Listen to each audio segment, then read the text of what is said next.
एक दफा का जिक्र है, एक बड़े फार्म में बहुत से जानवर थे। वहाँ मोगली नाम की एक मुर्गी और डेजी नाम की बतख रहती थी। मुर्गी अपने चूजों के साथ रहती थी। वो अपने बच्चों के साथ यहाँ और वहाँ घूमती रहती। डेजी और मोगली अच्छी दोस्त थी। वो ज्यादातर वक्त एक साथ गुजारती और लुत्फानंदोज़ होती। एक सुबह धूप की गर्मी फार्म पर आ रही थी।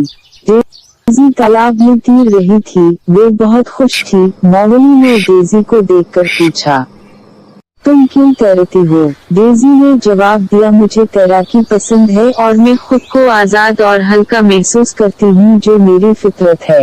मोगली ने सोचा, ये कितना बेकार है। मैं अपनी खुशी को गोदाम की हलचल में, अनाज को खर्चने में पाती हूँ। दिन गुजरते रहे हैं। एक दिन खेत पर गरज चमक के साथ बारिश हुई।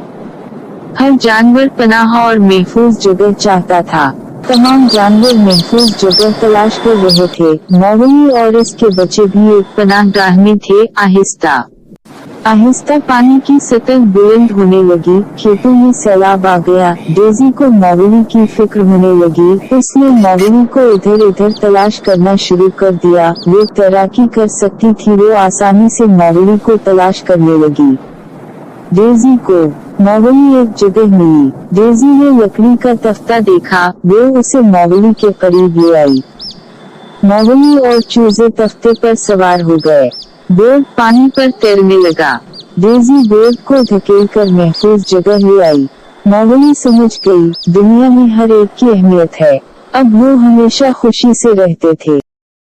वीडियो अच्छी लगी तो लाइक कर दी, चैनल को सब्सक्राइब कर दी, दोस्तों के साथ शेयर करें। शुक्रिया।